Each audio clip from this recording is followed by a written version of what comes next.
Hello, this is Dr. Grande. Today's question is, can I analyze the attempted assassination of Donald Trump? Just a reminder, I'm not diagnosing anybody in this video, only speculating about what could be happening in a situation like this. If you enjoyed this video, please like it, subscribe to my channel, and consider supporting me on Patreon. I will put the link to Patreon in the description for this video. First, I'll look at the background of this case, move to the timeline of the crime, then offer my analysis. It's worth noting that at the time I'm making this video, this case just happened a few hours ago. Not a lot of information is available quite yet. On July 13, 2024, the presumptive Republican nominee for the 2024 presidential election, former President Donald Trump, was at a rally at the Butler Farm Showgrounds on Evans City Road in Butler, Pennsylvania. This is 36 miles north of Pittsburgh. About 50,000 people were in attendance. Weapons were prohibited at the rally, and all attendees were screened by the Secret Service. Now moving to the timeline of the crime. At about 6:11 p.m., Donald Trump was on the stage at the podium talking about immigration. While he was in mid-sentence, gunshots could be heard. There had been various reports about how many gunshots. There were at least 5.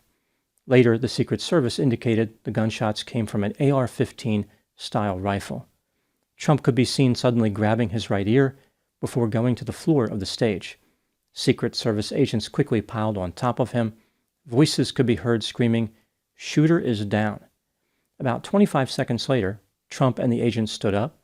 Trump raised his fist to the crowd, and people were chanting, "USA, USA." As he was escorted off the stage, Trump could be heard saying, "Let me get my shoes." Trump was transported to a hospital and treated for damage to his right ear. Reportedly, he is fine. A 20-year-old male perpetrator from Butler County was killed by a Secret Service counter-sniper team. He was outside the security perimeter on top of a building. An audience member inside the security perimeter was killed, and 2 other people were injured. These individuals may have been caught in a crossfire. The FBI is leading the investigation with the assistance of several other agencies, like the United States Secret Service. The incident is being treated as an attempted assassination. Trump made a statement on the social media platform Truth Social. He thanked law enforcement, extended his condolences to the family members of those who were killed and injured, and indicated the shooter was dead.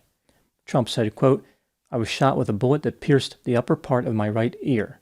I knew immediately that something was wrong in that I heard a whizzing sound, shots, and immediately felt the bullet ripping through my skin," unquote. Now moving to my analysis. Here are my thoughts on a few areas that stood out to me in this case. Item number 1. The Secret Service may have some explaining to do in this case. When looking at the images of the Butler Farm Show grounds, the area does not seem to be particularly complex to manage as far as safety. There are 3 buildings behind the podium where Donald Trump was standing.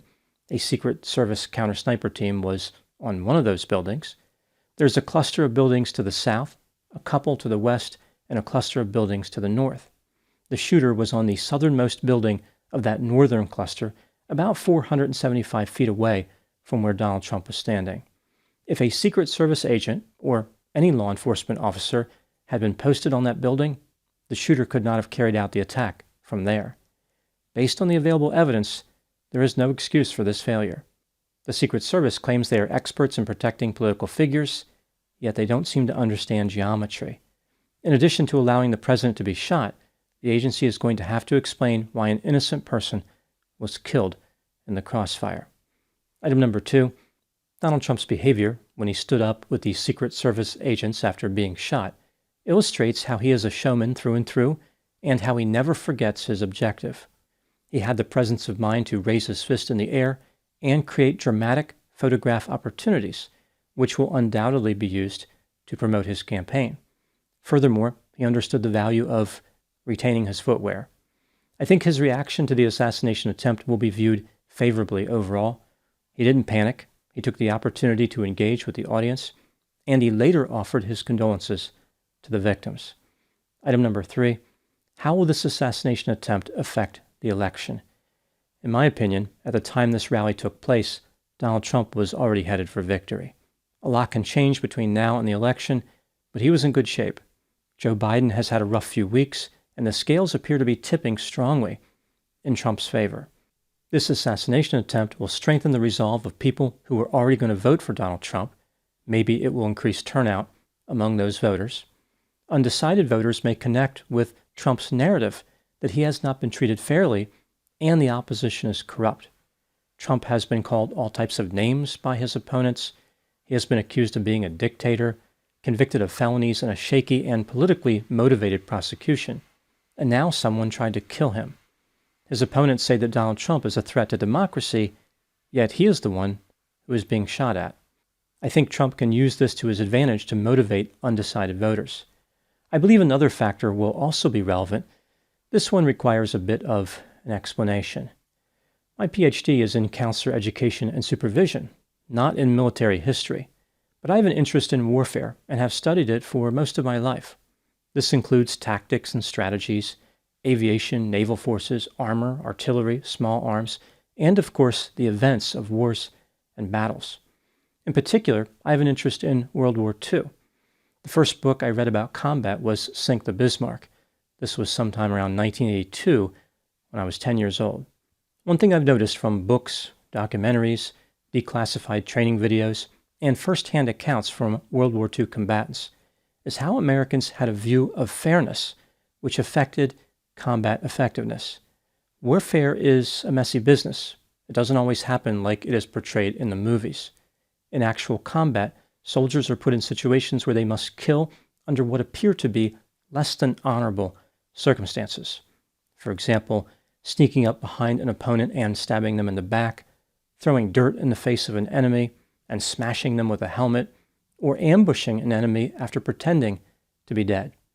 Especially in the beginning of the war, combat instructors had to train American soldiers how to fight dirty, because the idea of a fair fight was thoroughly ingrained into the American culture. Americans did not like cheating, even in battle. Moving back to the story of the attempted assassination, I think many Americans will have a strong reaction to how this attempt did not represent a fair fight. This was not honorable.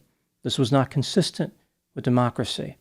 The shooter was trying to deny a candidate the ability to run for president, to take away the power of the American voter. If Donald Trump can effectively portray his opposition as despising a fair fight, he will win by a landslide. Running under the assumption that the shooter wanted to advance the opposite political agenda of his target, his actions will backfire dramatically. This type of violence has no place in America. Those are my thoughts on the attempted assassination of Donald Trump. As more information becomes available about this case, I will provide updates. As I mentioned, the investigation is just getting started. I'm sure there will be a lot of compelling discoveries in this frightening situation. Please put any opinions and thoughts in the comment section. They consistently generate an interesting dialogue. As always, I hope you found my analysis of this topic to be informative.